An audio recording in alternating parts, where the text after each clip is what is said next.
records in this day and age. You need coverage. Coverage? Well, you mean them little root weevils that crawl around popping off cameras in your face?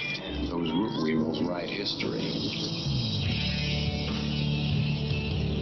Many of you know that quote by Jack Nicholson in A Few Good Men. You can't handle the truth. Well, you can, and Event Horizons will give you those truths. So when you're mad as hell and not going to take it anymore from that memorable senior network, you'll know just what to do. We will draw you in and become your news addiction at Event Horizons. Join us Monday through Friday from 10 a.m. to noon Eastern Time at freedomslips.com at Revolution Radio.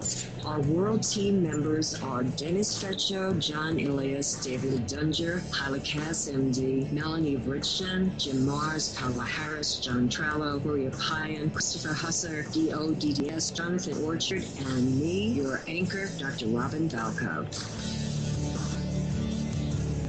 If you decide not to volunteer, it will not be held against you in any way. Sounds dangerous. It is. Very dangerous. Count me in. And that's right here at Revolution Radio, freedomslips.com, where information never sleeps. Enjoy your Extra big-ass fries. You didn't give me no fries. I got an empty box. Would you like another? Extra big-ass fries. I said I didn't get any. Thank you. Your account has been charged. Your balance is 0. Please What? come back when you can afford to make a purchase. No. I'm sorry you're having Come trouble. on. My I'm kids sorry are you're starving.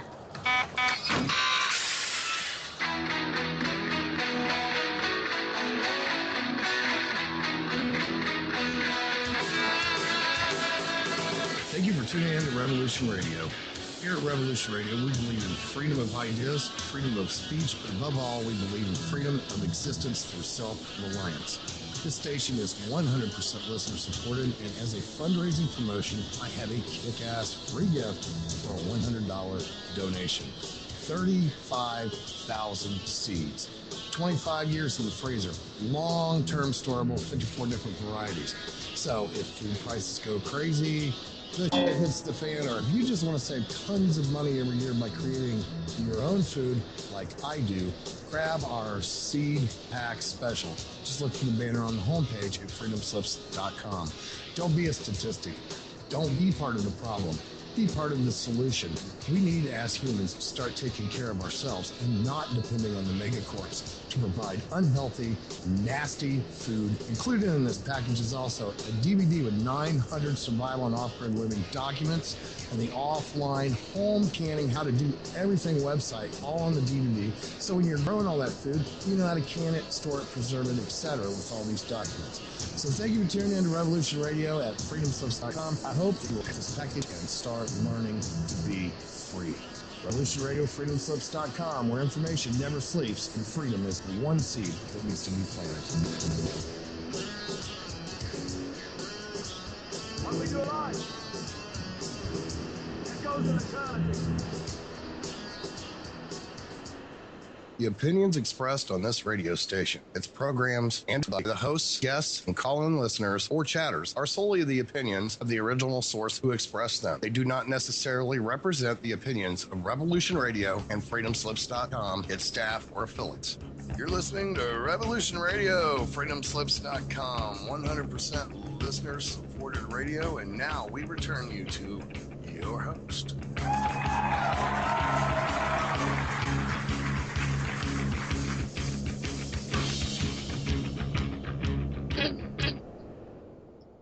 Hello and welcome to Esoteric-Truth Radio with your host Trinity.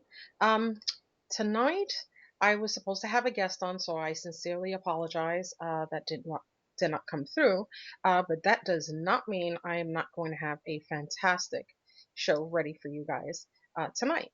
So let's first start with how you can help out Revolution Radio, freedomslips.com, and fantastic content such as this. It is very easy. If you found this, you'll definitely find a way to go to the archives. Now on freedomslips.com, you can go to archives on the top right-hand corner of the screen, and you can enter the archives for as little as $4.95 a month. Now the bonus here is not that you just get to hear this this show or the show before or after, you get access to all of the shows, which is fantastic. That means you get to, you don't miss anything whatsoever. So it's very self-explanatory. It tells you how to sign up right at the bottom of the page and get all of your listening time on. You'll never have to worry about missing another show or missing any important information that freedomslips.com is willing to give to all of you fantastic people. So, of course, I am your host, Trinity. I am so glad that you are here. And I had to kind of get all of my information rather quickly. So you're going to have to bear with me this evening. But the gist of it is pretty simple. Throughout a lot of the shows that I've done over the years, actually, I think that it's very important that we discuss how we turn into what we are today. We can all agree that there are people in power right now that have a huge stronghold on us. But if we discuss just the problems that we're going through right now and we don't see how we got to this point, then it's pretty much useless. We could talk about wars and we could talk about guns and we could talk about politics, but if we don't understand how we're divided on those issues, we cannot, under no circumstance, figure out how to actually fix the problem. Now, the information is out there. And even though it is pretty difficult if you're not really familiar with research, the bonus will always be that there are people like myself and people that participate here as hosts and guests on Revolution Radio that will help you with that process. Now, of course, you take everybody, including my information, with a grain of salt because the research is for you. It's for you to make the ultimate decision in what you want to do for yourself and how much you can handle. We can't just be, completely overloaded because then we get absolutely nowhere. So I want to discuss something that I think is really, really important. And I find myself kind of going in full circle because even though I know that the information is there and I know that it's, I don't want to say simple to understand because it's not.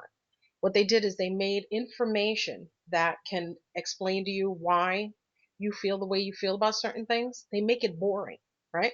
So they make these articles that are just 85 and 90 pages long, definitions you have to look up in the dictionary. Nothing is easy to understand.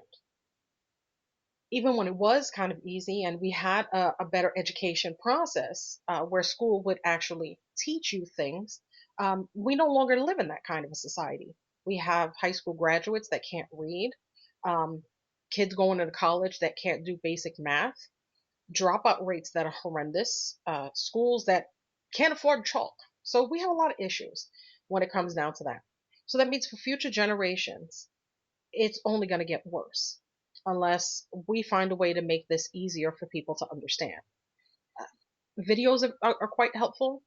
I know that YouTube is one of those places that you could either enjoy for 100 hours straight of cats and yarn, um, or you can go completely bonkers by trying to understand who might be telling the truth and who might be telling a lie.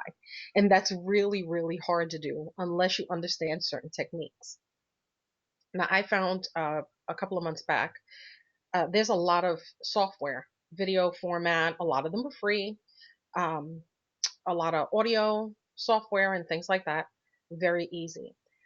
If you don't have a lot of money and you have a couple of minutes to learn, you can do a video within minutes, depending on the length. Now, if you want to get a little bit, I'm gonna say sneakier. I'm just gonna use that word. If you want to get a little sneakier, you can pay something as cheap as $30, and it'll give you a subliminal program. So what it'll do is it'll teach you how to put your video or your information in layers. Now, mind you, this is for anybody. Anybody off the street can buy this and insert what they choose. So knowing that, and then knowing the kind of technology that is available by the people that are actually in control, that describes our television and our movies. If we all know there's 6 stations within the United States that control 98% of the media, we have to now try to dissect how it is that they are dividing us with a tool that we use for what we think is information and what they use as a tool for re-educating us in in the book 1984's terminology. It's a way to show us that not only can they control and not only do they control, but they have us to voluntarily pay for it, to take hours of our time and our lives. It's educating our children. Uh, and in the most horrible way, by the way. I know there's a lot of people that are huge fans of a program called Baby Einstein.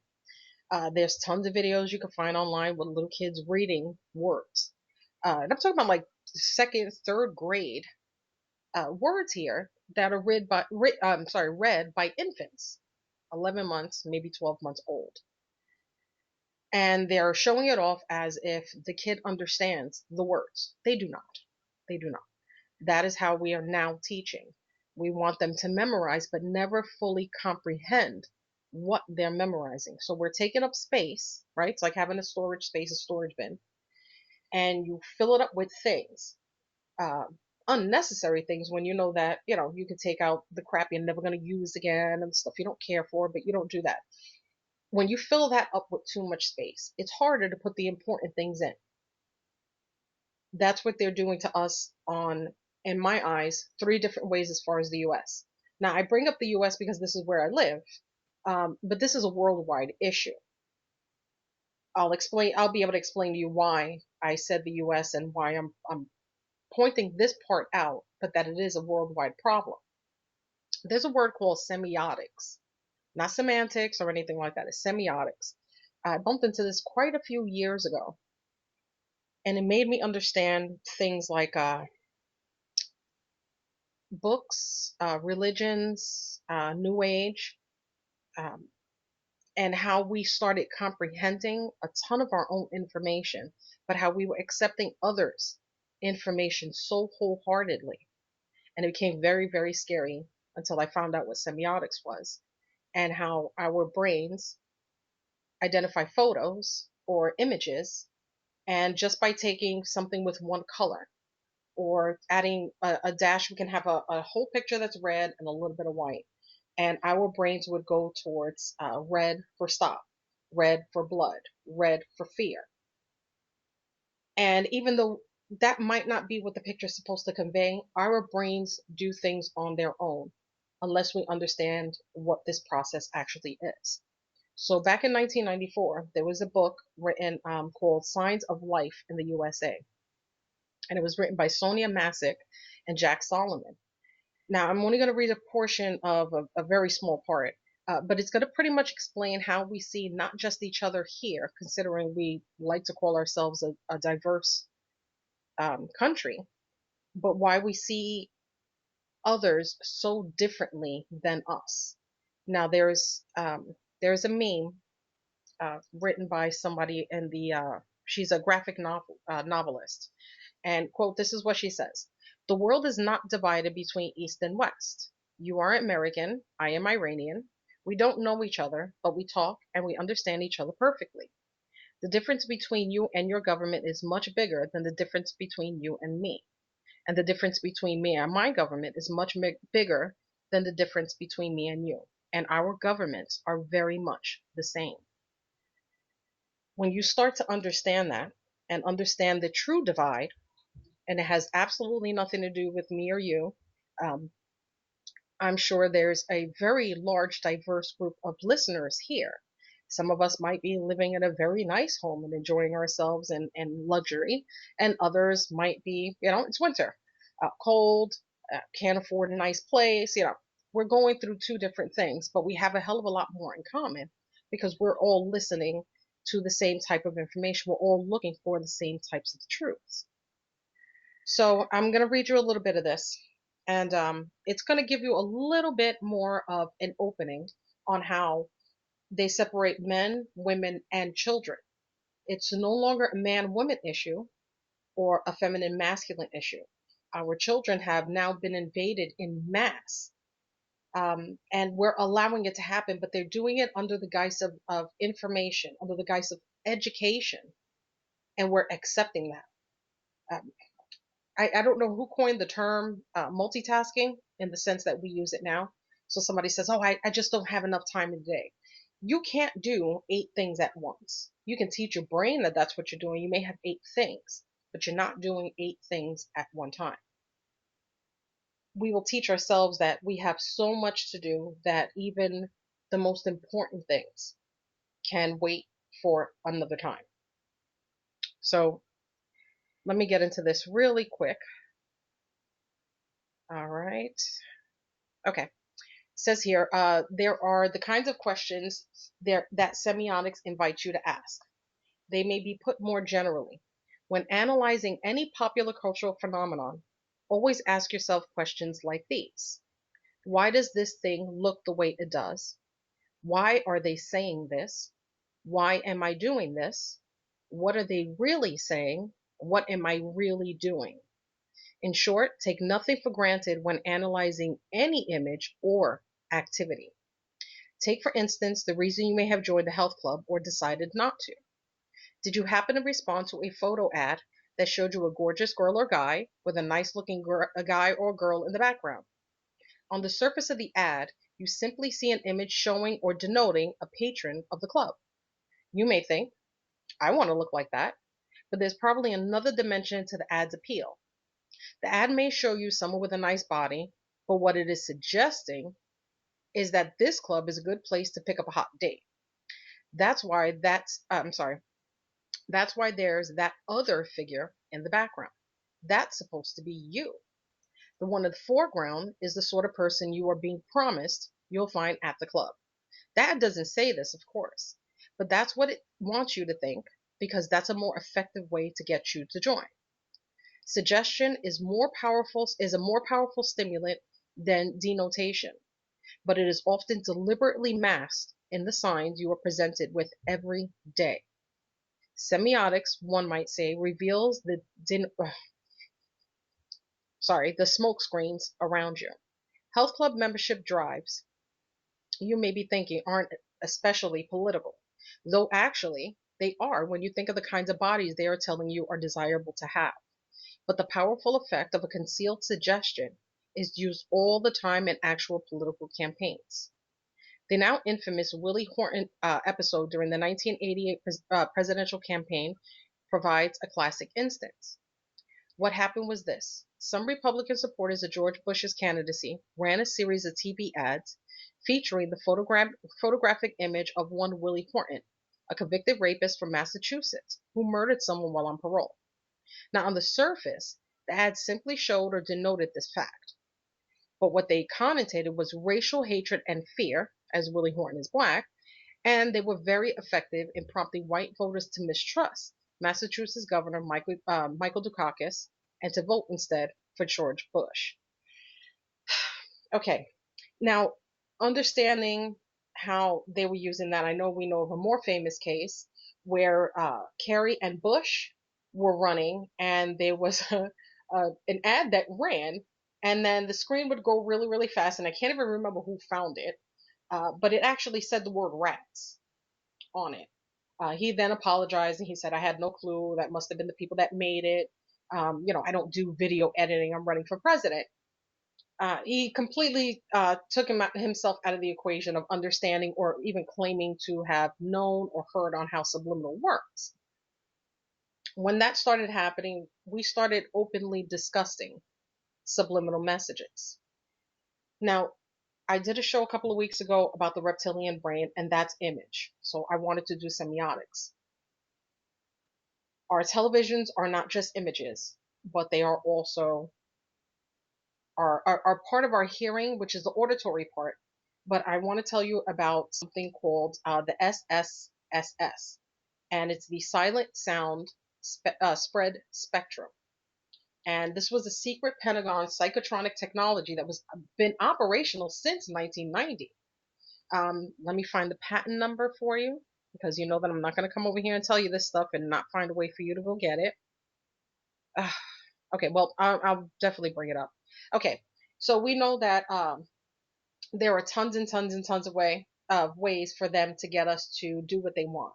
So we see crowds and we see television and we see all of these things happening, and we're confused, we're angry, and we have a tendency of forgetting that anything that we learn on a very small scale is already very well known and is already expertly used by those that have a certain amount of power over us. Anybody listening to anything in this realm at all is completely aware of that. The patent number, by the way, before I forget, is US patent number 5159703, and it was developed by Dr. Oliver Lowry of Georgia. The abstract for the patent reads, quote, a silent communication system in which non-oral carriers in the very low or very high audio frequency range or in the adjacent ultrasonic frequency spectrum are amplitude or frequency modulated with the desired intelligence and propagated acoustically or vibrationally for inducement into the brain, typically through the use of loudspeakers, earphones, or piezoelectric transducers. So it's pretty much anything that you're listening to. They're making earbuds smaller and smaller. Noise canceling is great. I have noise canceling headphones to do this show. But as far as using it to solely listen to certain things, I won't do that. Especially when you start realizing that if you don't know that these kinds of things exist, then it becomes an issue. So this guy put that out, and there was some literature by a place called Silent Sounds Incorporated. Now, anytime you do anything this awesome, you patent anything this kind of awesome, the government will find a way to get itself involved. So the U.S. Department of Defense got involved, all of these other things. It's in every television, it's on every laptop, every computer. Older models, of course, would have more outdated technology, but don't think that it's not there. Don't think for 1 second that that stuff is not in your home, at least in one place, because it absolutely is. This is the entire purpose, to get us to at least be under some form of control. So we know that we have the weaponry. We know that we have the technology. We know that they are completely full of crap, that there are black projects all over the place. This is what they do. This is how good they are. We have think tanks everywhere, including places like Tavistock. I want to tell you a quote from Tavistock Institute, which I will be doing a show about them in a couple of weeks. Quote, as Tavistock's researchers showed, it was important that the victims of mass brainwashing not be aware that their environment was being controlled. There should thus be a vast number of sources for information whose message can be verified slightly so as to mask the sense of external control. So if I tell you there's a guy named Oliver Lowry and he has the patent, I gave you a name, I gave you a location, I gave you a patent number. You're not automatically, or if you tell this to people that don't research, they're not going to associate it with government agencies. They're associated with some dude in Georgia. They want us to at least have some type of information, but not to fully know what's going on with it, who truly owns it, the amount of fraud and the amount of misinformation. As I said in the beginning of this, six corporate entities own all of the media, even the ones that are international, including our government's hands, very much into that. So we're constantly living under the illusion that we get different kinds of information. Everybody's like, oh, you're so stupid, you listen to Fox. Fox is no different than CNN. CNN is no different than HNN is no different than ABC. All of them are the exact same thing. So every time we go ahead and we have these disagreements about who's telling the better news, we should be saying, why are they all telling us the same lies? But we won't see it that way. So here's another quote. This is concerning media. I want to focus at least my first hour on media. So there was a media expert named Hal Becker, and quote, this is what he says. I know the secret of making the average American believe anything I want him to. Just let me control television. You put something on the television and it becomes a reality. If the world outside the TV set contradicts the images, people start trying to change the world to make it like the TV set images. That is one of the most telling things ever, because these kinds of comments were not made last week or even 5 years ago. This has been in place since the invention of the television for home use. We assume that the first TV came out, and when it came out to be sold to everybody, those in power didn't have televisions. They had better televisions. They had better technology already. And they were like, well, these are the crumbs. These are the scraps. Give it to the minions and let them have this little piece of technology. And then they're going to think, we're bumping up into the Jetsons age. That's not how it works.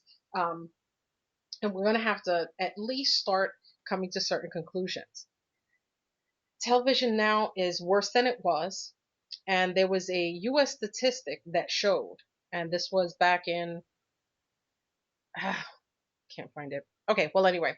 So they said 99% of households own at least one TV. There are 2.24 TVs per family. The television remains open 7 hours a day. 66% eat in front of the television sets. The addiction starts right after birth, since 30% of kids who are 0 to 1 years old and 40% of the 5 to 8-year-olds have television in their rooms. A typical US child spends 3.5 minutes per week in meaningful conversation with a parent, but 1,680 minutes per week in front of the TV. Is this why television is called the one-eyed babysitter? By the time they are 65, most people have seen 2 million TV ads, and this phenomenon is becoming global. The entire population of Earth has become addicted to television. If one decides to quit the TV habit, they experience psychological withdrawal symptoms that can be as severe as those related to drug or alcohol abuse.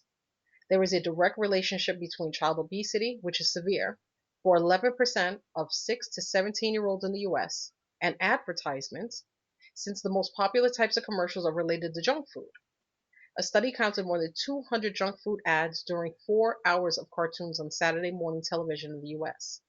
When compared with radio listening, television is more impactful because there are pictures. The more there are to accompany a special news report, the more tangible it seems, and the less of the chance of people questioning its accuracy. So even though all of us have eaten out, we go, it's probably really late at night, you're sitting at home, you're bored, you see a hamburger commercial, and the juice is oozing, and it looks like the best thing you've ever seen. Your brain's like, oh man, I'm hungry. Get in your car, drive to this place, order exactly what you saw on TV. You go home, you open it up, and it literally looks like it fell out of a window. Like somebody, a blind person, actually has put this whole sandwich together. The lettuce is wilted. The burger is the size of a penny. Even though we know that's going to happen. We know that's going to happen. We have taught ourselves to not associate the actual quality of the television telling us the food is delicious and that should be expected. You should be able to go home. If I buy something that's on TV and it looks that way, I should be able to open that container or wrapper or whatever and see the exact same thing. We have actually taught ourselves that the TV will actually cause us to go buy the food, but we're never going to truly question the quality of the food. That's why McDonald's got so big, even though we were saying silly putties in the in the the chicken nuggets, and there's all kinds of crap in the fries, and it took that documentary Super Size Me for anybody to really wake up to know that right now we have not been eating food for a very, very long time. Not real food. Not real food. We took the comfort, we took the information, we took the image. We actually took the image and thought of food, not quality of food, content of food, or our life sustainability. Why we even eat food to survive. How did they manage to make us not realize that we shut that off? They make us spend the money, but we're literally eating trash, like literally. And they know it, and it works. We wouldn't have the health crisis that we have here outside of everything we know that's happening with the doctors and big pharma. I'm talking about the quality of life that we give ourselves by physically going to these places and consuming these items on our own based on advertisements. People that work at McDonald's don't eat at McDonald's unless they absolutely have to. You're never going to see a McDonald's employee that's off and see them in McDonald's eating that. They already got it. They know the process. They know what's there and they know it's crap. But it doesn't stop us. They have done their research since as early as the 1920s when the Tavistock Institute decided to look into human behavior, social manipulation. Um, it has been going on with so much stuff, so many places. Nobody tells us anything. So we're blindly walking around just blaming ourselves. I blame my neighbor blames the neighbor besides them. We all blame each other. We never see the true culprit. We cannot see and fix a problem if we don't actually associate where it actually comes from. Its original origins. This is the origins. Semiotics is explaining to you how they are able to control us with sound and image and cause us to self-destruct on our own. They are physically removing generationally our innate genes to survive. Everybody was worried how many years? We talk about the Georgia Guidestones. We talk about all these places, they're trying to kill us with the air and the water and the this and the that. Yes, that is actually happening. But they actually found a way to kill us in mass, but get us to actually commit suicide. Because that's what it ultimately, it turns into something far more sinister than all of that. We are actually doing self-harm in mass. And we're angry with each other about it. Not angry with the corporations that produce it. Not angry with the people that allow it, the people that are supposed to back the people. We don't get mad at them. We want to talk to them about wars in other countries. We want to talk to them about guns. We want to see what Trump is talking about. We want to do all of that. And we want to argue amongst each other. But we don't actually want to change it. That for us, that's too much. Don't take my Pizza Hut and Diet Coke, Don't take my aspartame and crap. Every single place that has a fast food origin has been in trouble for many, many violations. We go, we get mad, we protest them for 2 or 3 days, and boom, we're right back. For every McDonald's that closes, there's another McDonald's that opens. It's a franchise, it works. You're going to find more people that want to ignore this kind of a message than those who want to confront it. So for those that are taking that time and those that are saying, I need to know what they're doing to me, what they're truly doing to me, besides the water, and I know what they're doing in the water. I know what they're doing in the air. You can't run from the Flint, Michigan water crisis. You can't run from the things that are happening here. We know that. The gas leaks, the amount of oil that we're producing in the water, all of these things cannot be ignored. But we cannot fight them if we can't even get off of our own basic problems. And that's what we are doing to ourselves by ourselves. They're not physically coming into my home. And I'm not talking about the way they're doing it on TV. I'm talking about like there isn't a tank on my street forcing me to go to McDonald's. I'm talking about the true culprit is in your home because you're watching it. You're paying them to mass hypnotize you so that you would be cool with just saying, it's okay. As long as I eat 6 or 7 of these Big Macs, it'll be fine. As long as I don't do it every day, I could be worse. I do that sometimes. When I'm so exhausted, I can't do anything else. I'm not going to sit here and tell you I'm better than anybody else. I screw up a lot. I know that there's a problem, and sometimes my finances there's nothing I can do about it. Sometimes I just can't avoid buying something that I know isn't best for me. But I don't lie about it. I do see the problem, and I want to fix it. I just know I can't fix it by myself. I don't need a bazillion people. 2 or 3 people, and every county alone could shut down every place that is selling crap, every single place in the United States, we could shut it down in, I want to say 24 hours if we did it right.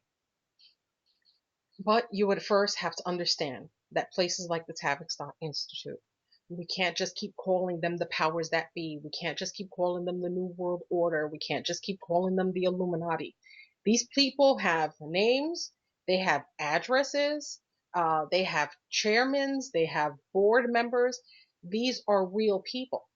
If we only associate them with a symbol, the way that semiotics works, they are actually making us do that. Look into any other place on the planet. The pyramid is not a bad thing in most places. The swastika is not bad in most places. And people refuse to see why some images are made the way that they are. We automatically associate it. And not only did they do that with just giant symbols that controlled our happiness and our fear, but now we do it to each other based on our clothing, the cars we drive, the jobs that we have, and the places that we live. So if a guy pulled up on a corner and he came out of a Porsche, I don't go up to him and say, I think you're rich. I'm going to automatically assume he is just based on his car. He could be the valet driver. And what he would look like coming out of the car would be irrelevant to my image. It would be the car itself. So they know how we work. They know how symbols work. And when they started finding out that we were making these graphs, and I know we've all seen it, a giant graph, and then it has like it doesn't say evil, but it might as well just say evil in the middle. And then it has all of these little connecting clusters. And it has the names of, the CFR and the United Nations, all of these places. They don't want that. First of all, that thing is gigantic. I would need a old style drive-in projection to get that where I can actually see most of it. But they don't want that. So they said, let's give them something that they can all unite under. They gave us the names of things that they knew we weren't going to research or find out the truth about. And if we did, they would call it history. And not the kind of history that we should know. It would be an evil history, or it would be associated with some kind of an evil being like the devil or, whatever. So we have the pyramid, and then we have the Illuminati. They actually told us, these are the people you need to be angry with. Stop looking at us. We're just regular people. We eat and we put on one shoe like everybody else. That none of that stuff is real. So they gave us somebody. But they gave us an image to be angry with. An image. One. Every time somebody puts their hands together, oh, there's a triangle. Yeah, that's what our hands do. That doesn't mean they're part of a sinister group. So we associate their hand symbols or their hand gestures and not what they're saying or doing, not actions. That same person can have the hand signal. Somebody take a photo, a screenshot of it, post it all over the internet, and everybody be like, oh my God, that person's in some secret society and they're out to kill us. And I'm sorry, excuse me. They're out to kill us and blah, blah, blah. We don't play the image. Or we don't discuss what they were doing when that hand signal happened. None of that. They actually taught us to ignore that. That the alarm is the symbol, not the action. Sorry, I had to mute because I was choking over here. Anyway, so when you start realizing that all of this stuff actually happens, when we have the men, and then we have women, and then we have children. We already discussed the percentage at least. And I think those numbers are very, very, very low considering how many other things we're actually doing. Because here it says with a 2012 budget of around $6 billion, and that was in 2012, it made up 10 institutions, 400 subsidiary companies, and 3,000 study groups. And this is the Tavistock's guide for the multinationals such as the Rand Corporation. And Rand would go under media, politics, defense, health stuff, all of that. And the MITRE Corp. So Stanford and the Hudson Institutes. All of those places can be looked up, and they all have very fancy websites. And it'll even say about us. Like you click it and it'll tell you about, oh, we've been trying to help out cultural diversity in the world, and we're planting trees somewhere in the Amazon. So they're not going to tell you what they're really doing there. They're giving you access to what they would consider um, a fluff piece, right? So that's when you have to say, okay, I see what you want me to see, blah, blah, blah. Let me go and try to find out what else there is. Nobody really goes past that. Nobody goes past that. And they can't. It's too damn scary. When you start doing something like that, the images are now changing. That means that when you see TV again and you look after hearing something like this, you see the hand symbol, you won't pause it and say, oh man, look at that. Looks like the Illuminati to me. No, you're going to be like, okay, could you pause that and rewind it a little bit? Because I didn't really hear what that person really said. Or where did this come from? Or who is spreading this? Very simple. They have everything in our political world, everything in that scene is nothing but a giant mirage. That's it. That's a stage. And when those people get to leave, they take that flag down, they remove the podiums, they remove the mics, and it's just the stage. And we have to start understanding that. They think that we can't do things ourselves. They've taught us well, by the way. So there's a lot of us who really think we can't do the next step. Sure, I can tell you the building blocks of every single thing that they do. And ultimately, you could still say, well, Trinity, seriously, what the hell am I supposed to do with that? What am I supposed to do with that? Just understanding that those corporations alone, just those alone, and that's 5, I think, that I mentioned, times that by 1,000, then your focus can change. Then you can say, okay. You're not saying that they're, in these caves, they're not in the deep underground military bases trying to figure out their next move, but they're not doing any of that stuff. I'm not saying that they're not doing it for other reasons. I'm saying for this particular reason, everyone who keeps saying that this is all some kind of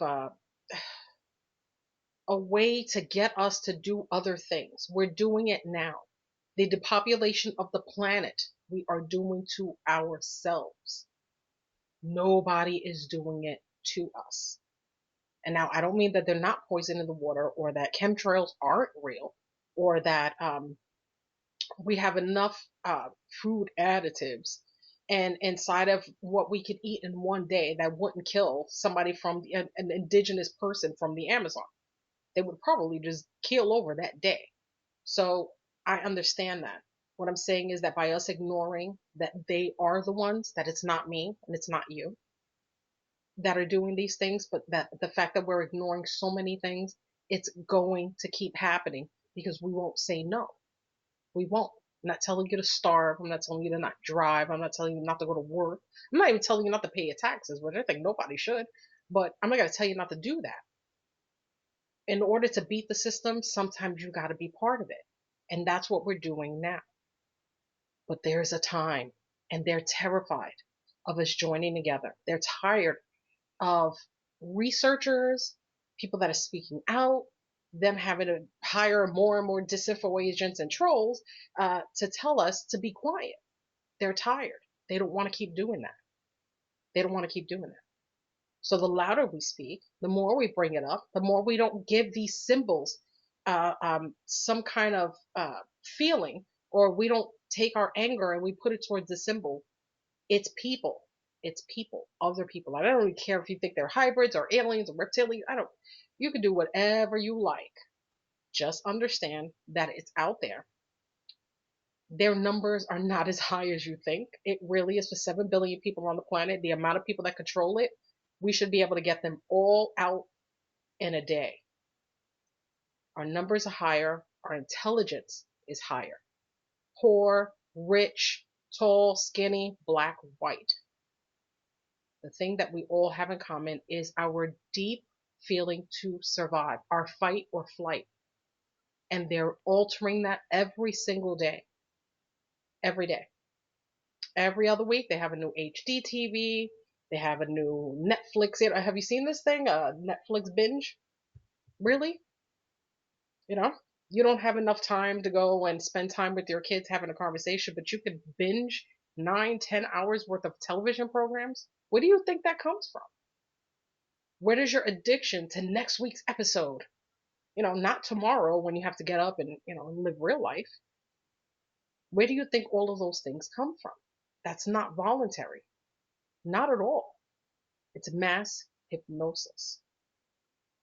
If the patent is there, the information is there, the papers are there, the secret projects are there, the Freedom of Information Act files are there. Why is it that we still refuse to see it? Because we gave it a freaking symbol. We gave it a symbol. A symbol that we could never ignore. Never. So we're just going to keep doing this over and over and over again. When I do come back, for the second hour, I'm going to give you all the information about the silent sound spread spectrum, because not only is the Pentagon still using it, it's actually been used in 1991 during the first Gulf War.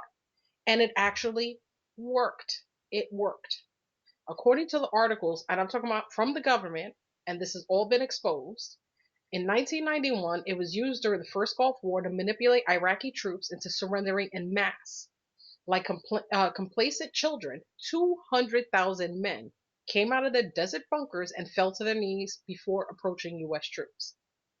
Now, I ask you, if they have a weapon or they have the technology in order to cause 200,000 people who are obviously very angry, these people aren't just going to the grocery store, these people have guns, these people want those troops murdered, right?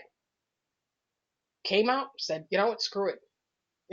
I don't know what's going on with me, but all of a sudden I don't feel like fighting you anymore. I just want to go wherever you tell me to go. So imagine, for every single thing that can be confirmed where the sound spectrum has been used openly, because our government has said that they've used it. If this was back in 1990 and 1991, what kind of technology do you think they have now? If we see riots, we see people upset all over the world, not just here in the US. If they can make you surrender, they can make you happy, they can make you angry, they can make you violent, they can make you scared. That's the entire reason that this is out there. This isn't just called the, sound spectrum give up machine. It's not what it is. And for every single thing that they show right here, look at this. There was back the statistics. Now, mind you, this was in 1988, but it's even worse now because now we have a bazillion channels. And in a 124-hour cycle, they had did one paper and just watched TV all day long. They had a bunch of people watching TV. Okay. They had, I'm sorry, 1 week of TV, I mean. The viewers witnessed 670 murders, 15 rapes, 848 fights, 419 shootings or explosions, 11 armed robberies, 8 suicides, 32 hostage takings, 27 torture scenes, 13 strangulations, and 11 war scenes. So, what are they trying to tell us? What could they possibly be telling us? What are they telling your kids? If we know that they have the subliminals, we know that they have mind control, we know mass hypnosis, and we know about the sound spectrum. All three of those things are in that flat screen in your house, right? So your kid is sitting there watching it. Now we have a rating system on everybody's television. It'll tell you like Y or G or TV14 or like R and stuff like that. Okay, every single one of those particular ratings have their own setup. So their sound spectrum would be different. What your kids can hear and what you as an adult can hear is different. There's in Japan, in order to get children from loitering in front of the department stores, there's a tone frequency that only under a certain age range, I think it's under 18 or 19. If you're under that age, you can't stand there because the noise is like a dog whistle and you can't just stand in front of it. So a lot of other places have been implementing that. It's not illegal to have. I think you can get it as an app on your phone. right now. You can get it as an app. You can do it for people over 40 and children. I don't know if there's a third age range. So imagine what your kids can hear and you can't. Imagine what your husband can hear during sports and you hear during soap operas. The division, scary as hell, and very, very real. So every time they're telling you, and we're like, oh, honey, come watch the football game with me, or come watch the soap opera with me. They can't stand it. It's upsetting.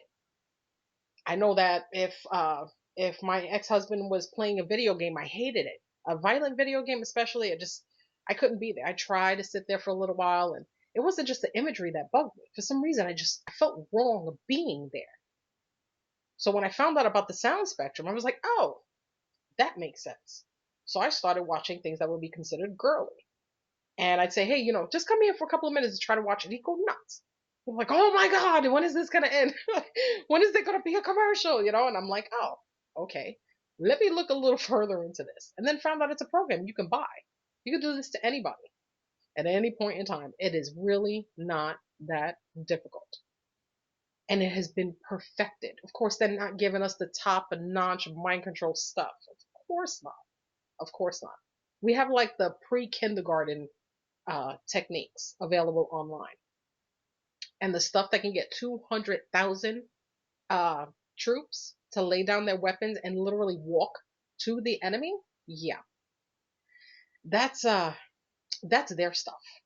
And that was in the 1990s.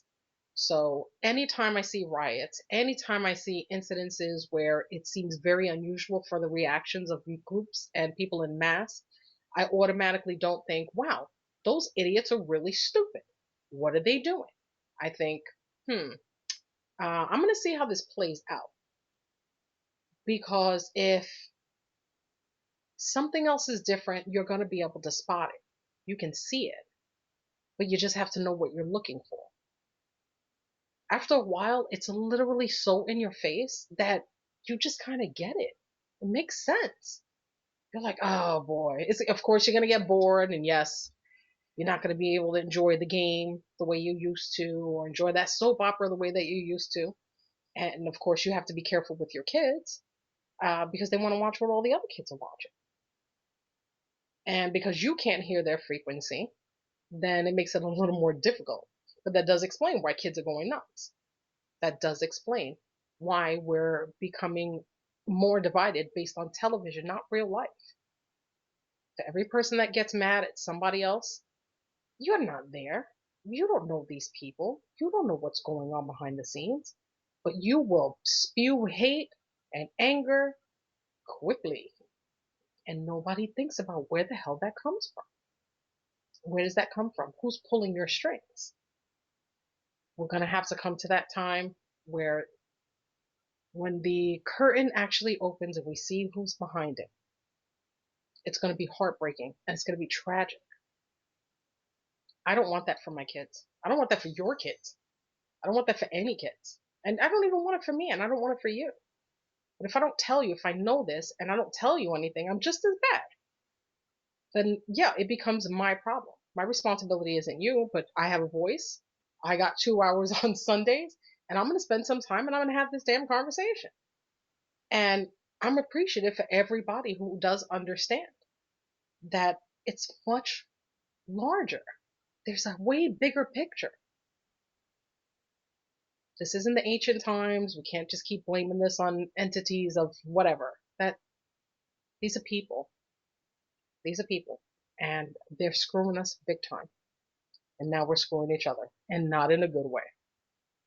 So when I get back, I really hope to get into the sound spectrum part and tell you about my exciting guest for next week, which I'm really, really excited about.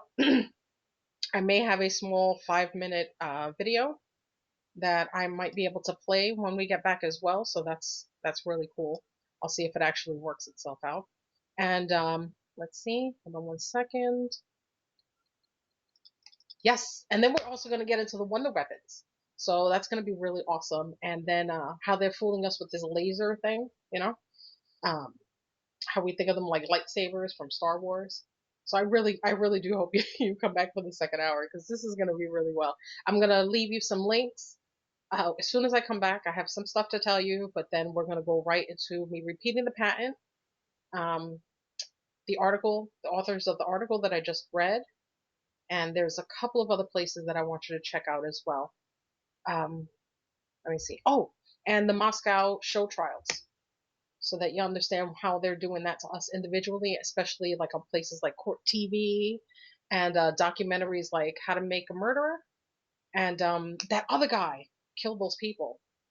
Damn it. I really thought I was going to have his name. But we can talk about how that's happening and how we're reacting. We're not in the cases, happened a long time ago. But we're starting to take this, very personal, and how we can actually change that. How we can start helping each other as opposed to helping those people that want to turn us into walking, talking zombies. See you in a little bit.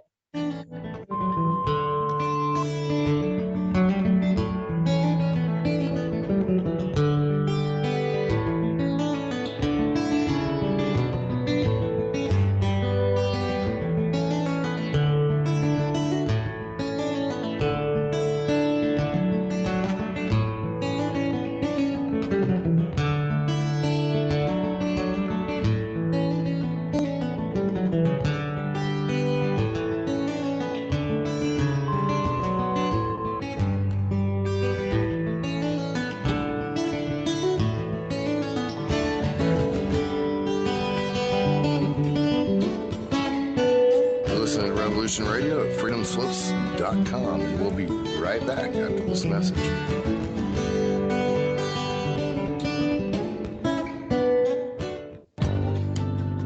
Who owns you?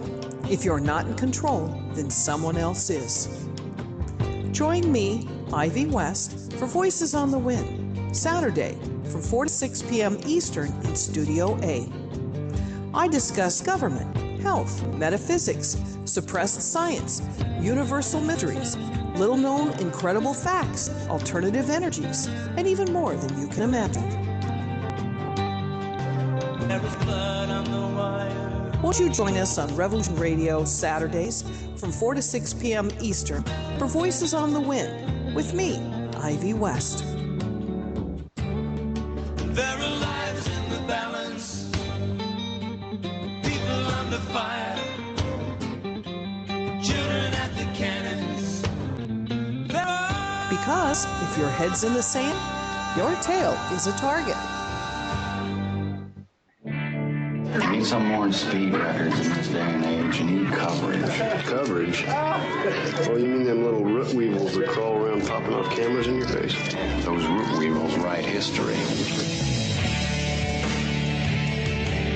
Many of you know that quote by Jack Nicholson in A Few Good Men. You can't handle the truth. Well, you can, and Event Horizons will give you those truths. So when you're mad as hell and not going to take it anymore from that memorable senior network, you'll know just what to do. We will draw you in and become your news addiction at Event Horizons. Join us Monday through Friday from 10 a.m. to noon Eastern Time at freedomslips.com at Revolution Radio. Our world team members are Dennis Fetcho, John Ilias, David Dunger, Halakas MD, Melanie Bridgeton, Jim Mars, Paula Harris, John Trallo, Maria Payan, Christopher Husser, DODDS, Jonathan Orchard, and me, your anchor, Dr. Robin Falco.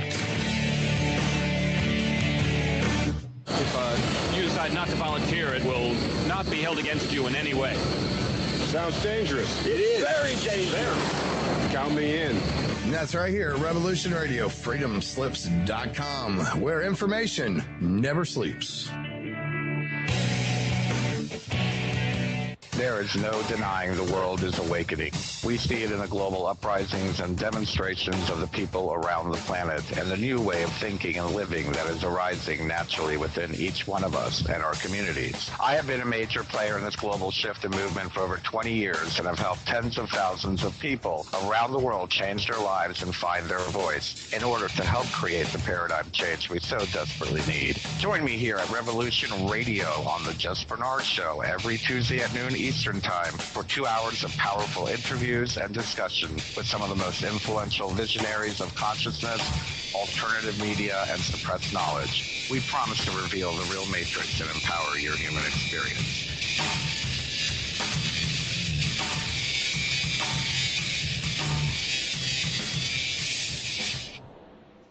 Listen in on Mondays, 8 Eastern Time on Revolution Radio for Journeys with JP. With a variety of guests giving their perspective on their journey into the now.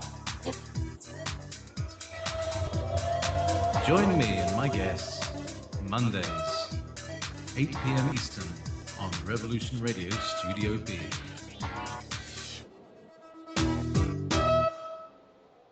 Enjoy your extra big-ass fries. You didn't give me no fries. I got an empty box. Would you like another? Extra big-ass fries. I said I didn't get any. Thank you. Your account has been charged. Your balance is 0. Please come back when you can afford to make a purchase. No. I'm sorry you had Come trouble. on. My kids are starving.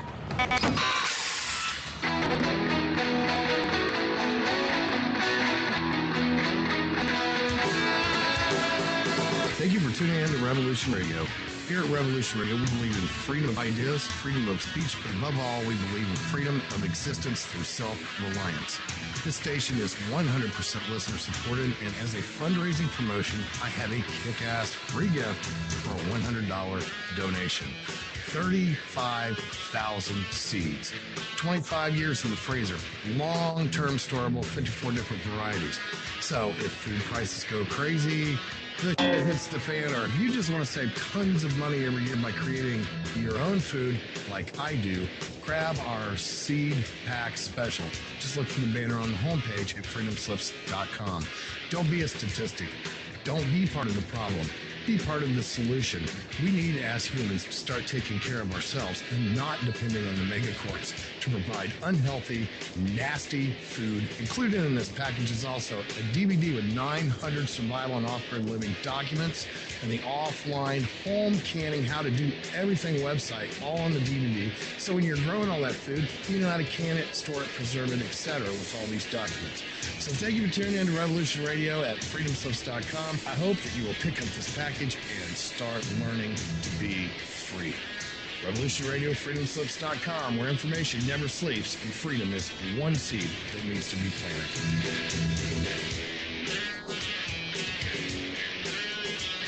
What are we doing live?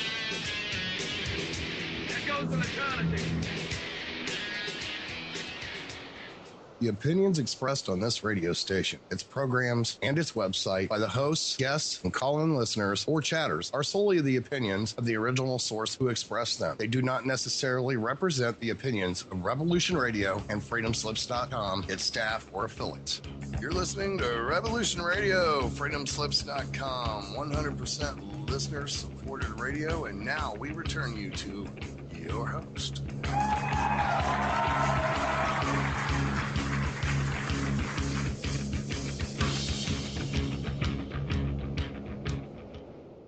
Hello and welcome back. This is Esoteric-Truth on Revolution Radio, freedomslips.com. I am your host, Trinity, and this is the second hour. I want to throw in here really quick. Next Sunday, I will be having a guest by the name of Kennigan.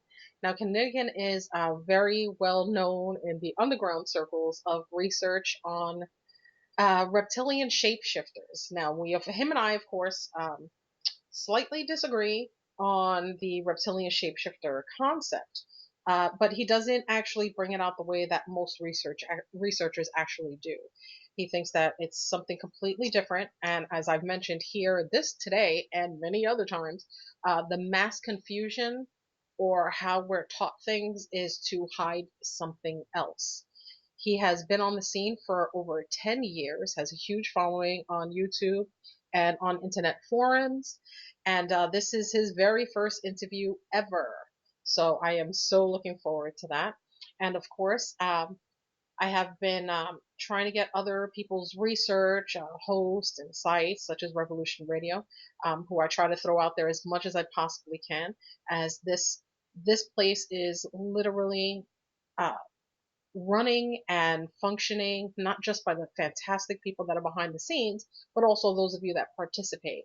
So you can also come to esoteric-truth-radio.com. I have a favorite or best YouTube channel, a documentary club. Every other day, I put up a new 2 hour or sometimes more documentary. It has a chat room and everything else. You could leave me any message that you like, including if you'd like to be a guest on Esoteric Truth Radio on Facebook and Twitter and everything else. So anyway, please look forward to. I'm really looking forward to this interview next week. Okay, so back to the actual topic.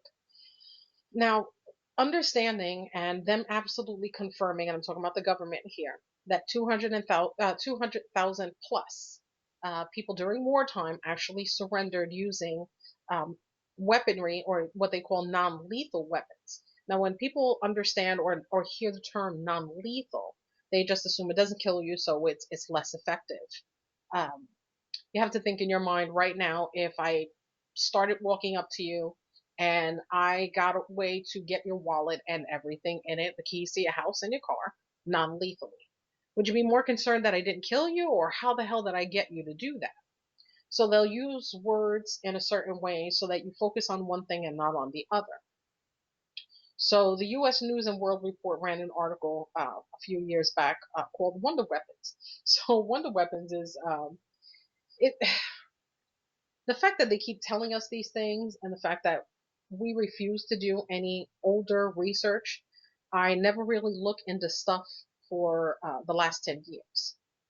Because if you start just thinking that research, whistleblowers, and everything is very recent, you'd be absolutely wrong. This has been going on for a very long time. So I usually bring up articles from the 90s, sometimes the 80s, and if I'm bringing up a book or something like that, I'll bring up stuff from the 1800s. I don't care.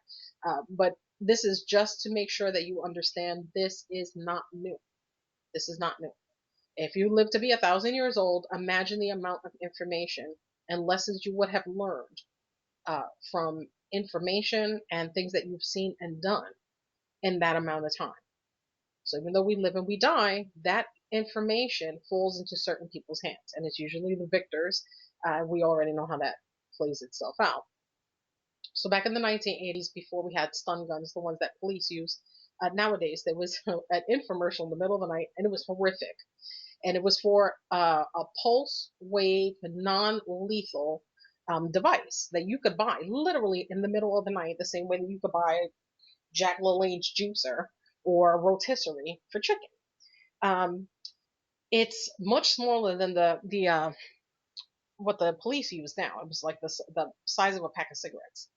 Now, the commercial, though as horrific as it was, it actually sold itself on crime in America.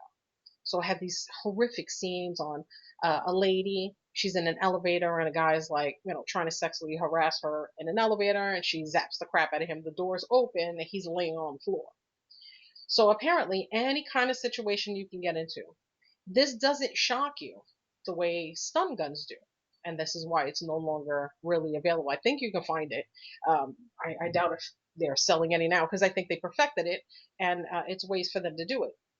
But the infomercial wound up being famous later on when people started realizing that we're older and that we're younger and didn't know infomercials like this played late, on TV. So even if you can find, and the commercials actually online, it does have, uh, viewer discretion is advised on it, because it shows very aggressive scenes and the reason why you would actually need it. And the time that it was there was like in 1996, but it was supposed to scare the living crap out of you. Very small device.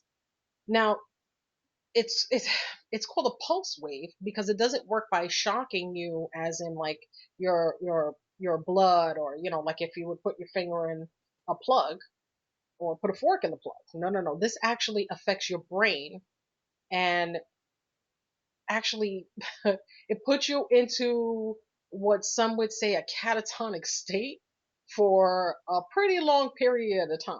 Now, we know that stun guns can kill people because the cops are doing it all the time. So we know, but that's a large amount of voltage. This one worked just a little bit different and scared the living crap out of people. So around 1998, the Joint Economics Committee decided that they were going to have to talk out loud about some of these things. So there was a hearing on radio frequency weapons and proliferation, and it was called The Potential Impact on the Economy. Now, they're worried about the money. They're not worried about your brain turning into mush or anything like that, because this actual product not only put you in a catatonic state for a long period of time. If you didn't get medical help, you could actually become a vegetable, crap your pants, just wind up laying wherever this happens. So let's say you try to do something to somebody on the train track, you would stay on the track. If the person left you there, you would lay on the track, a train would come, and there was nothing you could do about it. You could see the train, but you couldn't get away. So when they started realizing regular people on the street shouldn't have this, because we have a tendency of forgetting as well, we fear ourselves, our own protection from being mugged or being raped or getting our car taken, or being robbed at the ATM. But we forget that criminals also have televisions. They also watch infomercials in the middle of the night and have 4 payments of $39.95.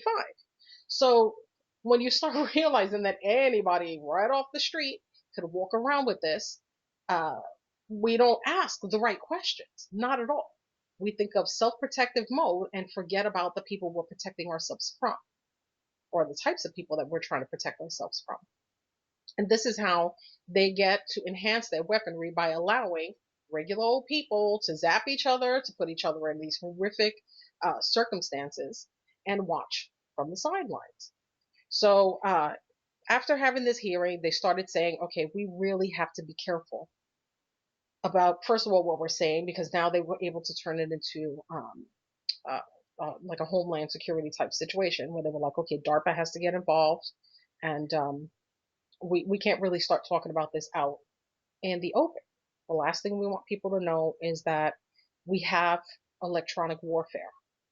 And in order for it to work on 200,000 Iraqis, it has to work here first. So if you think about the way that the system actually works, we would have to be the first guinea pigs. Science, medicine, anything you try had to have some kind of a training technique done on something before that.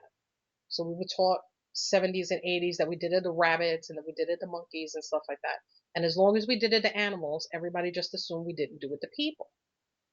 And of course, we know that that's bull, because we have trials that you can find on Craigslist. I think 10 people died last week during clinical trials of some medication off of an ad.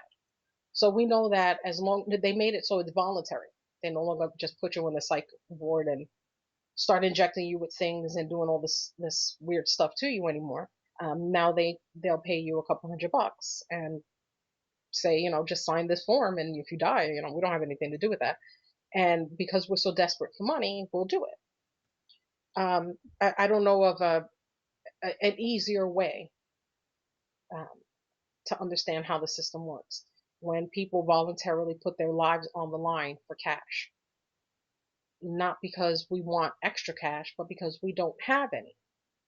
So besides doing it in the jail systems, besides doing it in mental institutions, besides doing it to the very sick, people that have debilitating diseases or life-threatening diseases, or in certain stages of leukemia and cancer and all of that other stuff, those are the people that they use these things on, under the guise of, new medicine, new breakthroughs. But they need people first. Always been that way, always will be, unless we say no. So every time they tell us that we're no longer going to do this to animals, we all, hip hip hooray, but nobody ever thinks, well, we were doing it to animals for a reason. So what did they figure out that they no longer need that technique? No, you have to kind of, you always have to ask. If something sounds weird or it just doesn't make any sense. When they were like, oh, we're not going to do this, we're going to free all the monkeys and we're going to free all the birds and the mice, and we're not going to do this to them anymore. I'm like, but who's going to do the trials? I'm not saying that they should do it to animals. What I'm saying is, in their mental, well, not their mental capacity, our mental capacity, we're accepting and taking it as a win that it's not happening in animals without asking, the follow-up question. Okay, then now how do we test? How do we make sure that this is okay for us? I mean, seriously, it's bad enough that I've always been confused on why we're willing to take medication based on how a rat reacted to the medication. Of, I'm not a rat. You're not a rat. My kid's not a rat. So if I have to do research on a medication, they're like, well, the rat lived. I'm like, yeah, whoopee for rats. But what does that have to do with me? I'm a human. If we can't ask the basic questions where we accept other animals, or so they claim, that other animals are the true collateral on longevity on humans, then we're not asking the right questions. We're not looking at the right things. Pigs and cows and chimps and rabbits and mice are not humans. What happens to them does not happen to us. They can tell us that we're half chimp all day long. Yeah, all day, I don't care. They can say we're rhesus monkeys and we're this and we're that. That's fine. You can run with that if you want to. But what about the people that are not rhesus monkeys? Do they not count? So if we're not willing to ask the proper questions and we keep taking things as wins for some odd reason, then we have arguments about vaccinations. Then we have arguments about raw milk. Then we have arguments about vitamins. And we have arguments about places like Monsanto and the people at Roundup, that we know that something is absolutely wrong. And as long as they give us one win, we walk away. We say, well, we took it and, we did what we could. We get to live another day, but at what cost? So I want to go back to what I brought up in the last hour concerning a person in the car.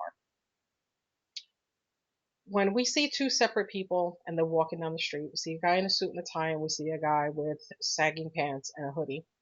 And we didn't talk to them. We don't know where they're from, nothing. They can be the same color, I don't care. But we automatically, our eyes are taught now and trained now to automatically put them in a certain category. The reason why I wanted to bring that up is because if you want to truly understand the control, this is how you know. If you could do that with a guy in a tie and another guy in a hoodie, and you don't associate the same type of a reaction when you're in that particular neighborhood. If you go and you see a guy with sagging pants, but he's in a bad area, you think he belongs. If you see a guy in a suit and a tie and he's on Wall Street, you think he belongs. Now picture a guy on Wall Street in a bad neighborhood and a guy with sagging pants on Wall Street.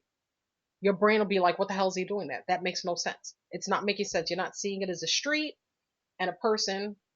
You're not seeing the circumstance or anything like that. Automatically, your brain is rejecting why one image is in the forefront and the other image is in the background. You can't put them together. It's like a circle and a square. So you're like, how does that peg won't go in? That peg won't go in. That's a huge issue. That's what keeps us angry and pissed off all day long. So everybody's like, oh, the refugees and this and the people. And okay, when I see a person in a burqa or I see them, with the full garb on, I see them the same way that I see a nun. She's wearing the exact same outfit. I mean, from head to toe. Have you seen a nun in a miniskirt? No, because that doesn't make any sense. But we see them, one is apparently very nice, and the other one wants to blow you up. So, and it doesn't even matter that they're both women, right? Because you're not going to see a guy in a burqa, you're not going to see a guy wearing the nun's outfit. So our semiotics turn into something completely different. Now, we don't even see the gender, we only see the garb. And we're willing to walk around not realizing that we have huge disconnects. And then we fail to realize who makes those for us. They're made for us. We don't make them ourselves. We do not. Because we're not taught that way. Not as children, not as adults. Not in your fancy college or in a beautiful townhouse, and not in the projects and living in a horrible place. None of that. Or just a GED. We're taught not to do it because we saw everybody like people. We took the forefront of who that person is and removed their background. We would all treat each other differently. We would all treat each other differently.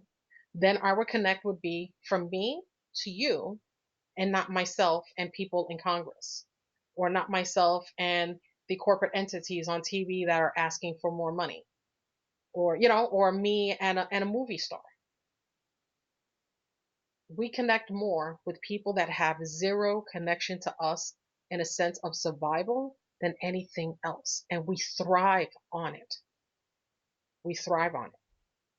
Most people would rather be Angelina Jolie than be a female scientist. We have more kids that are looking for their 15 minutes of fame on YouTube as opposed to trying to direct a film that would be 15 minutes long and have them start a film career. They would rather make complete asses out of themselves and blow themselves up or fall off of balconies or whatever the hell these people are doing. And they're doing it in mass, and we promote it. We promote it with likes, we promote it with views, we promote it with all of these things. All of them. And even though we know we have a way, or at least the concept of how we could remove ourselves from that system, we still won't do it. And that's out of fear. We're supposed to want to be better than everyone else. Nobody wants to think they're the same, because we're not the same. Believe me, I'm not going to promote that. I don't think that. I don't think we're all the same. I do think we have a common enemy. I think that's a worldwide thing. So if I took out what they teach me, right, to be scared of everybody, including the people that I interact with on a daily basis, and I start acting scared towards people, at a political debate maybe? That's a thought. Everything would change. We would no longer accept it. It would be something that we were like, no. The same way that you would see that guy in the suit and tie hanging out on the stoop of some projects, the same way that didn't connect.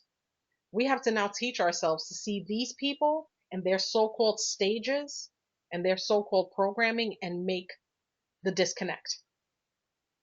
We have to. Because we're going to stay in this constant state of confusion if we cannot. They actually built an entire system to make sure that we are the biggest McDonald's consuming, Mountain Dew drinking, reality TV loving people. That's it. That's all they want. And then they want us to hate everybody else. That's it. They tried it in print back in the day. Ancient times, they did it in the form of plays and theater. And man, did they bump up. Now we pay $15 a pop to see crap on a movie screen. We love our indoctrination. We feed off of it. Those people the disconnect that we have in the research field, which I think there is still a huge disconnect. I don't get it. I see why, but I don't get how we don't see past it. Our divide turns into something entirely different. We no longer look for truth, and now we're worried about whose message is more important than the others. You know what I mean?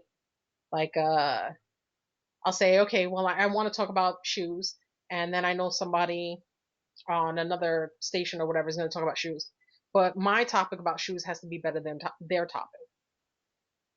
How did we turn into that? How did research communities turn into that? Even the people from the 90s, and they still exist. These people still exist. And because they got so much flack for being whistleblowers back then, they don't come to the forefront anymore. They're laughing at us.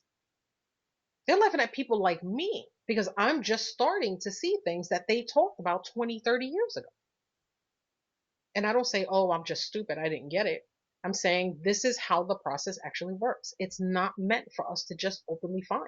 This stuff doesn't trip over you. It doesn't. You have to read some things. You're going to have to see some things. There's going to be a lot of stuff that's going to get you pissed off, and you're supposed to be mad. Not mad at you, or mad at yourself, or mad at your family or your friends, or why didn't my mother tell me this? I'm still seeing people. They're just,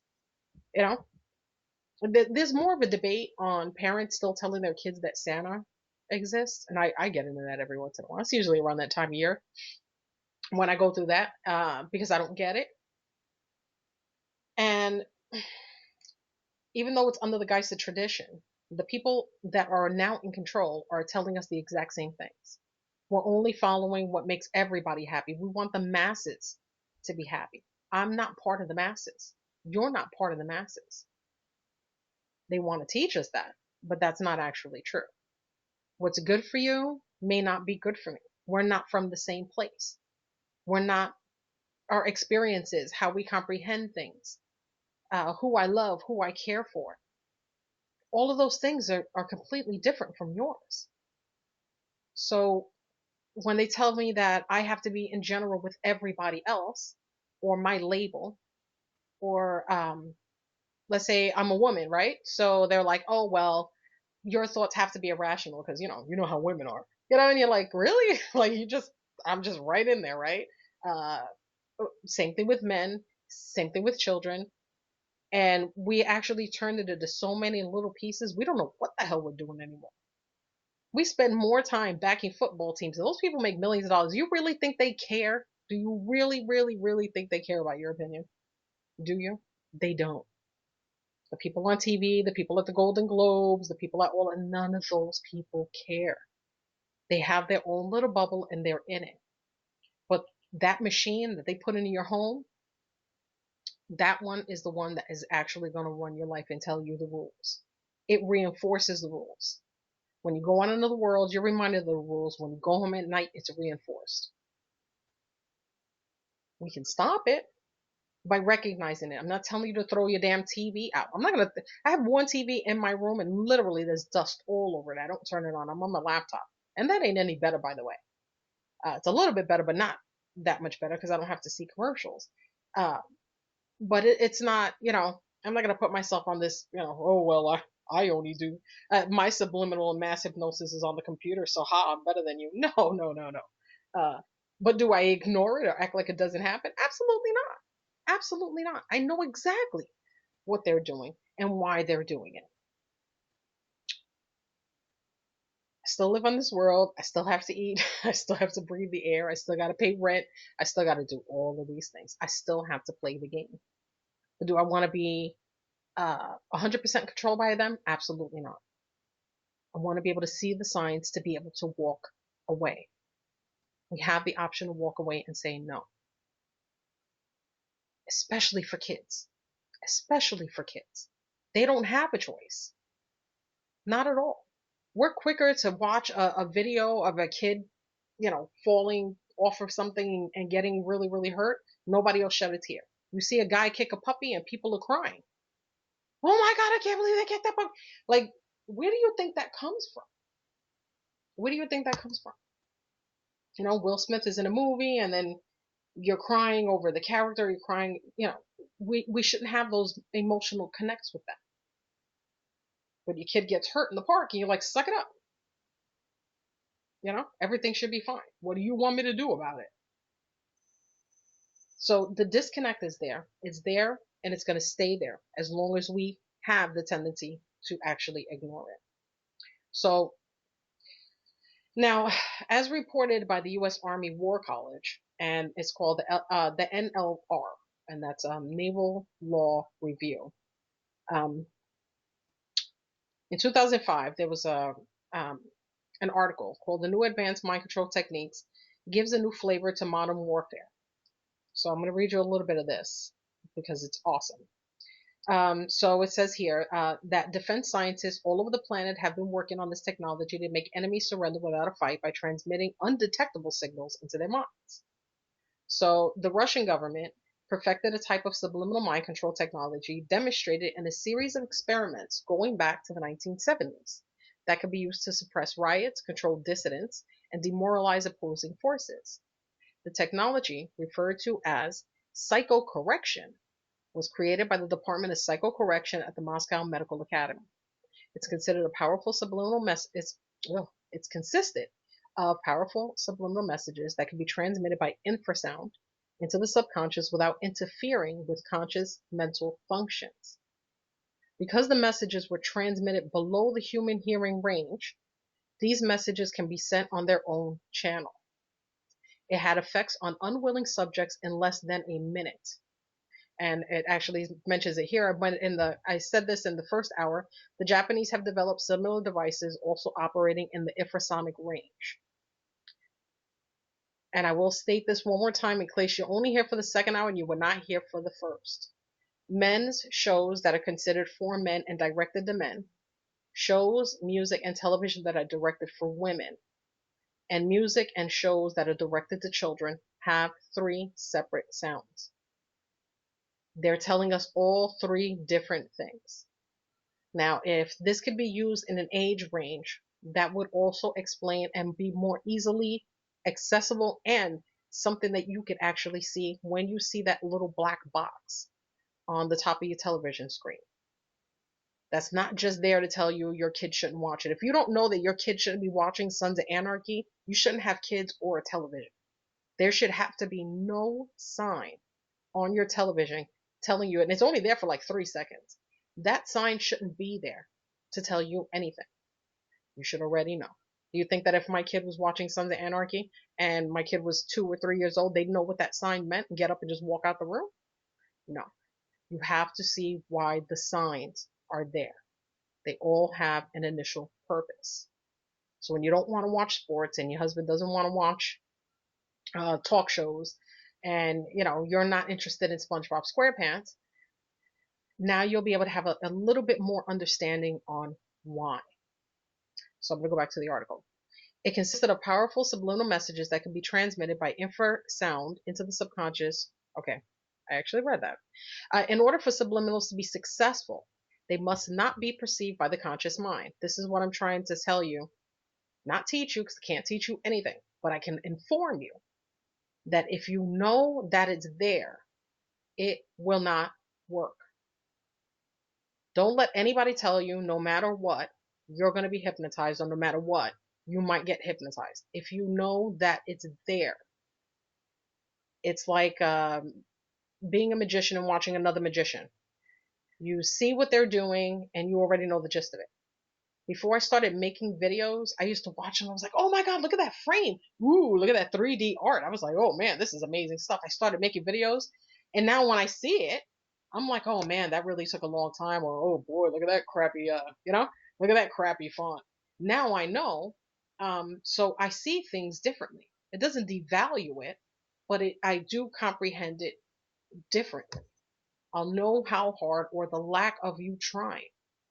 So if the food industry is paying $1 billion a year, and that's a low number, billions of dollars a year to use the television and the radio commercials on, FM and these big stations, if they're willing to do that, they know that it works. They do not spend that billions of dollars on the FDA. They don't spend those billions of dollars on the quality of the food. How about we have some meat in that hamburger? No. It's to actually get you to purchase the product and nothing else. Keep that in mind, please. Okay.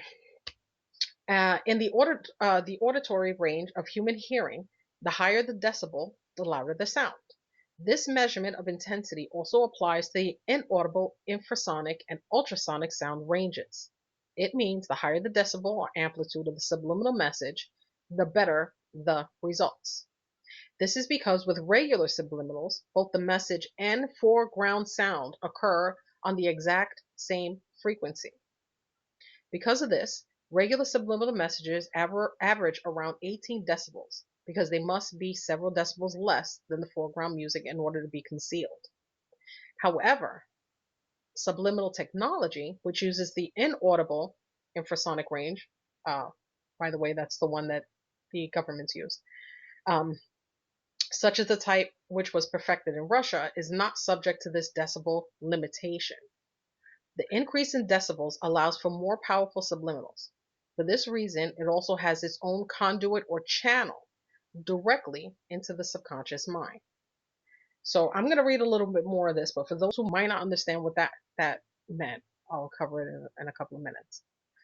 The Psychor Center, which was associated with the Department of Psychocorrection, mentioned that the software and hardware for a computer-based psychocorrection device could be obtained for about $80,000. In addition to transmitting corrective subliminal programming, the device could allegedly probe the contents of a person's mind. In the early 1980s, the U.S. began studying this technology with the goal of bringing it under bilateral U.S. and Russian government control. Scientists, diplomats, and military officers at the Russian Ministry of Higher Education, Science and Technology Policy provided limited demonstrations to U.S. representatives.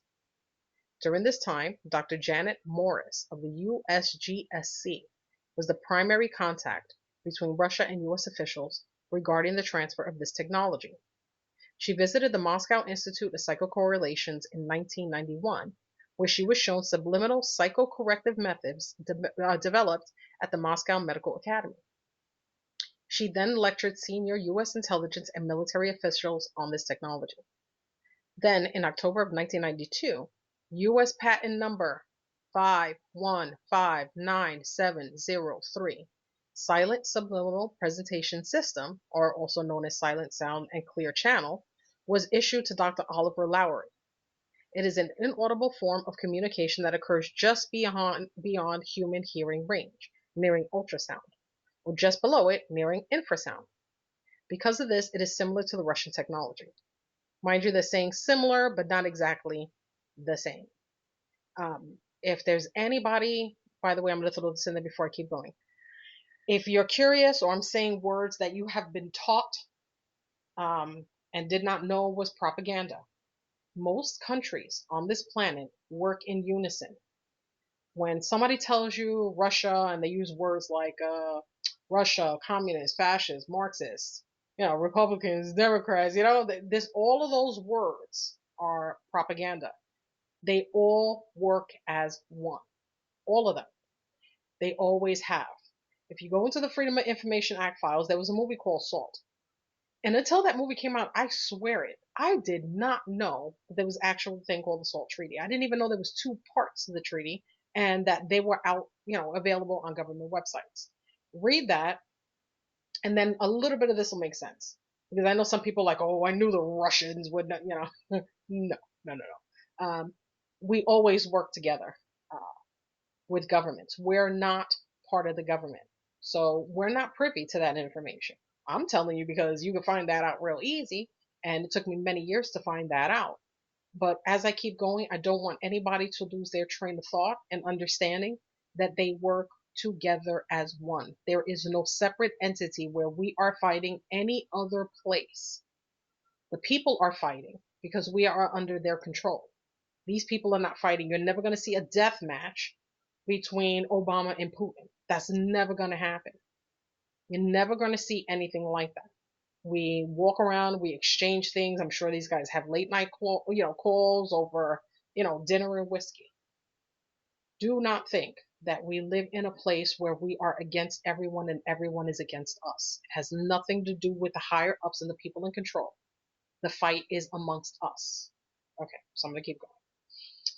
Because silent sound is transmitted above or below the threshold of human hearing, its power, or amplitude in decibel, is not limited the way regular subliminals are, which must be covered by a foreground sound.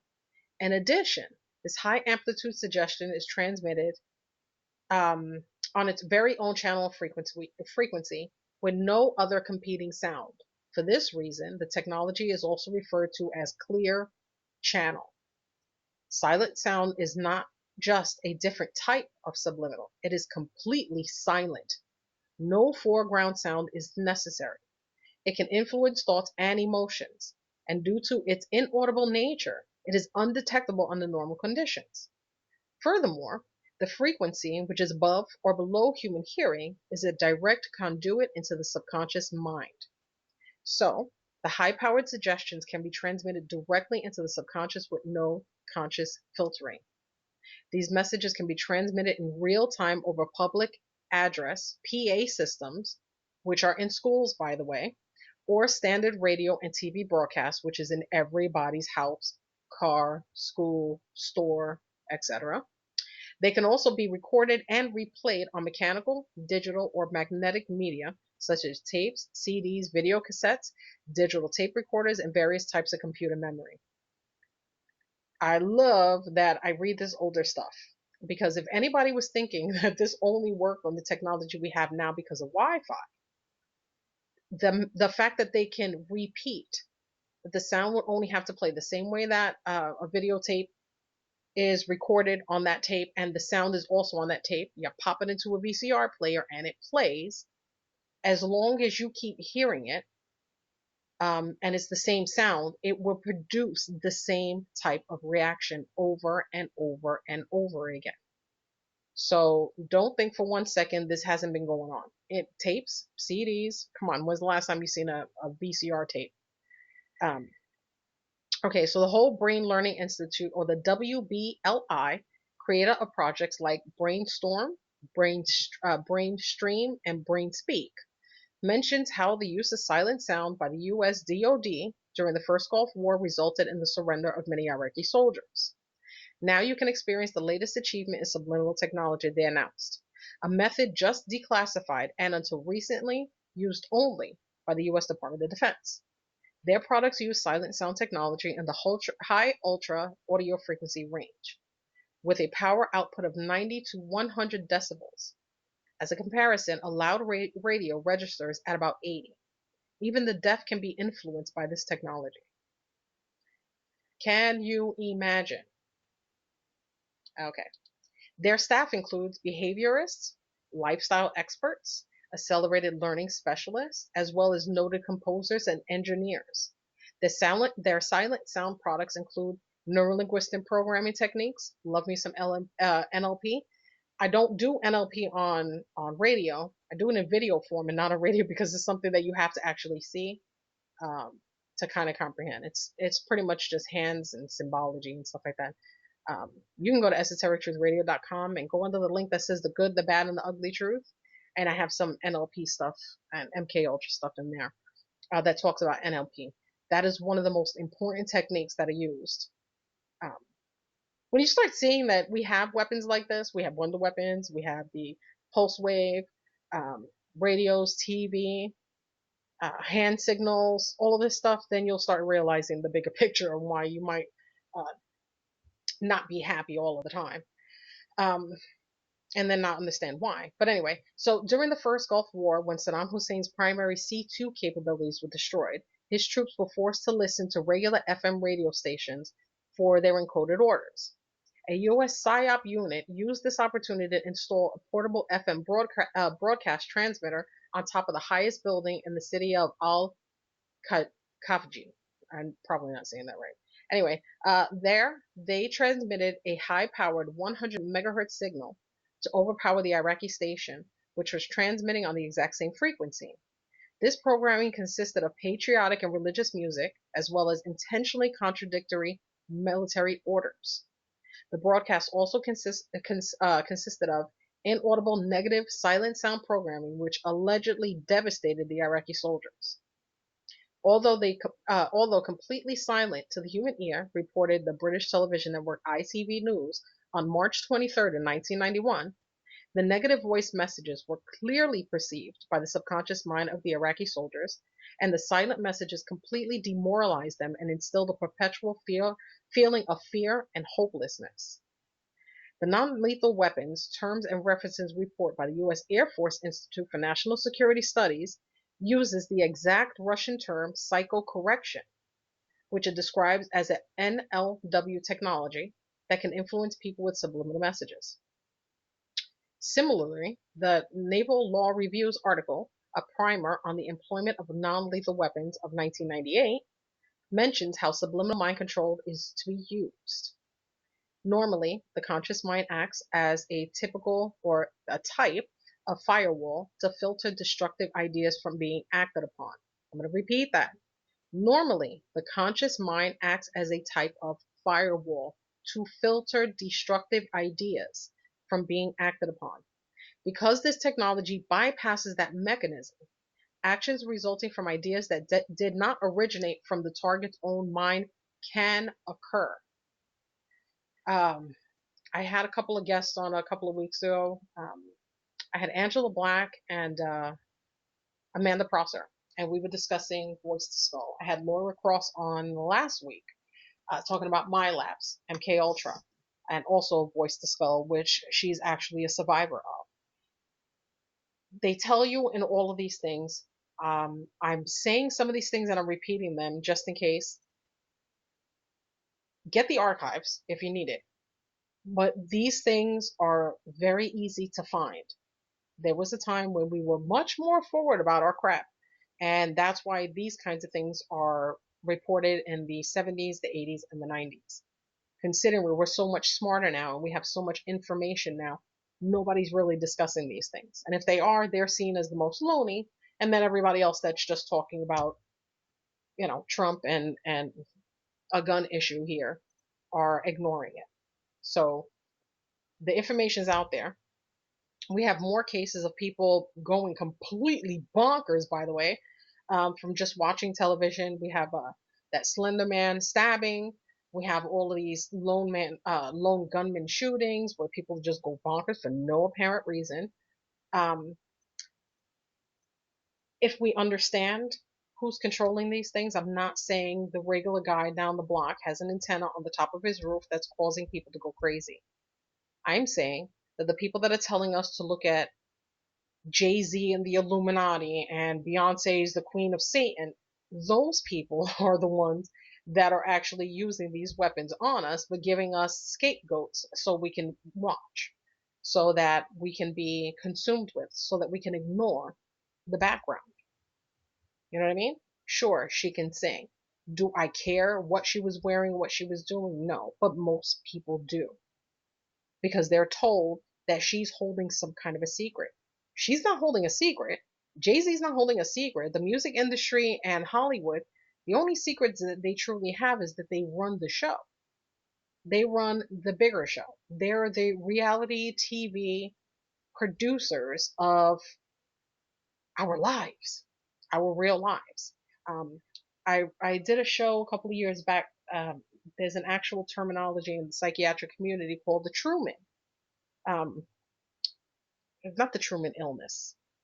Anyway, so there's a diagnosis now where, and they named it after the Truman Show that Jim Carrey was in, where he believes that people are watching. You know how many people started coming? It became a thing because people would be sitting at home going nuts and saying, "I can hear them. They're talking to me. I know that they're watching me." They could hear clapping. They can hear laugh like a sitcom. Like if you are literally living on a TV set and there's a live audience in your home. So if they tell us the truth and they say, okay, they got 200,000 Iraqis to give up, or, ooh, we did this, we outsmarted Saddam Hussein. So we say, yay, win, look how smart we are. Never, never, never really picking up on what they're saying. What they're saying is, yay, we have that. Yay, we keep that. Yeah, we're putting these technologies in the things that we're forcing you to use at this point. A couple of years back, then they tell you, get rid of those regular boxes. We want you to have high quality TV everywhere. So we're going to give you these new boxes. So you have the best stuff, not the best food, not the best education. We're not going to help with jobs or anything, but we will surely bust our butts. The government will pay to make sure you got these boxes in your home. I would have been okay with a $50 gift card to a local supermarket. I'd have taken that before I got a converter box. I bet you most of the nation would have took the money to a local, food store or, supermarket. You hear me, a food store, a local supermarket or, something like that would be helpful. Nope, they didn't do that. They wanted to make sure that everything that they're doing actually works. So if they give it to you for free and they tell you, don't worry, we got your back, we will do everything in our power to make sure that you have. Not what you need, no, what we think you should have. So before I would use the term Illuminati, before the New World Order, before any secret society, they're literally like the overlords, right? So they're our parents, they're, wagging the finger. You don't really need that. No. You put that broccoli down and you go get that Big Mac. That Big Mac, that broccoli stalk, that doesn't have oozing cheese on it.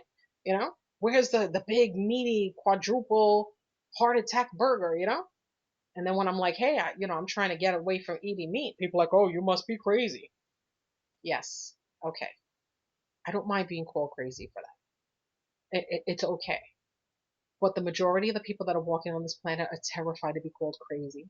They're terrified to be called different. They're part of that system. Only a couple of us are going to be able to get out a little bit at a time. I think we can all get out, but it's going to have to be because we're not afraid to share.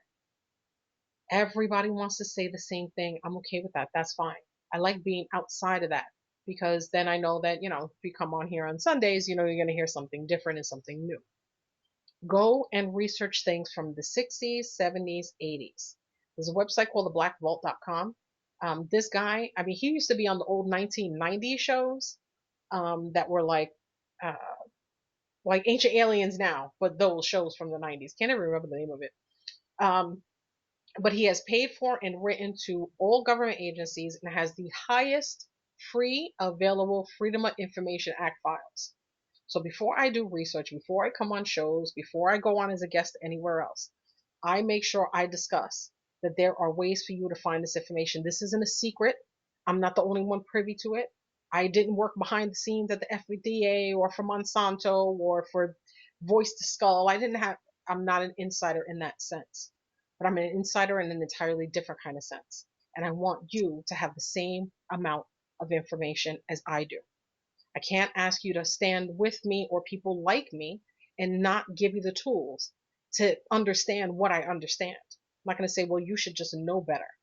No. I want to tell you we can work together. Here's a great step. So there's a paragraph left. I'm going to do that. Have a couple of minutes left. So anyway, the military's review in December of 1980 reports. The new mental battlefield describes this technology as thought induction techniques. In the report, Dr. John Alexander explained, quote, the unique factor is that the recipient will not be aware that thoughts have been implanted from an external source. He or she will believe the thoughts are their own, that they are original. Janet Morris indicated that a portable handheld device exists that can be used for crowd control, anti-personal actions, and other special operations.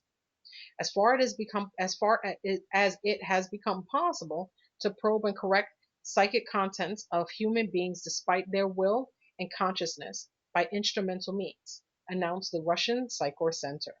Quote, results having been achieved can get out of control and can be used with inhumane purposes. All of this stuff is out there. All of this stuff is in your face. Can't get away from it. I'm going to go back and I'm going to get you the patent number once more, just in case.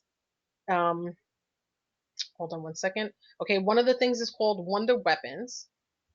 We have the S. It's going to be easier if you remember it this way and you do your search with SSSS. Oh, no, don't do that on YouTube, by the way. I did that and a whole other bunch of stuff came out. So just do subliminal system and then do SSSS.